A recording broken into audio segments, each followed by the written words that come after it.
Hi guys! Now is November 25, 2025, Tuesday. Guys, sa video kong to, ipiplex ko ang aming wooden mugs rack. Kahoy lang siya pero very space saving po siya.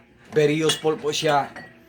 At saka guys, pulidong pulido siya or firm siya, solid, matigas, hard. For sure, maglalast long to siya guys. Good talaga ang quality niya. Durable, what I mean guys. Durable and at the same time affordable. Wooden mugs rack. So sa lahat po ng mga mahilig mag-coffee dyan, kasi kaming lahat dito sa bahay, papa ko, mama ko, brothers and sisters ko, mahilig kaming mag-coffee. So marami kaming mga mugs dito. Pero guys, gumamit din kami ng wooden mugs rack. Di ba guys? Tingnan nyo guys ha. Kahit malaki siya. Dito siya. Very space saving siya guys. So sa lahat po ng mga friends ko dyan, hindi po ako namimilit ha. It's up to you guys. Nandyan lang sa link ko sa Yellow Basket ko. Guys.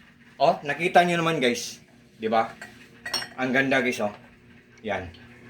So, sa lahat po ng mga friends ko dyan, especially na po sa palaging nag-order sa mga products ko, sa links ko, sa Yellow Basket ko, thank you so much po sa trust po at sa suporta po. Take care po tayo always. At saka guys, di ba it's already Burr month na? So, Paskong Pasko na sa amin guys. So, an early Merry Christmas to everyone guys. Take care po tayo always. God bless po sa ating lahat, or God bless us all, and that's all. Sa mga friends ko dyan, thank you so much po. Ingat po tayo palagi. Salamat sa lahat, sa suporta, sa trust. Yan. Once again guys wooden mugs rack. Ang ganda-ganda. Durable pa, at the same time affordable pa. So, God bless us all. Peace.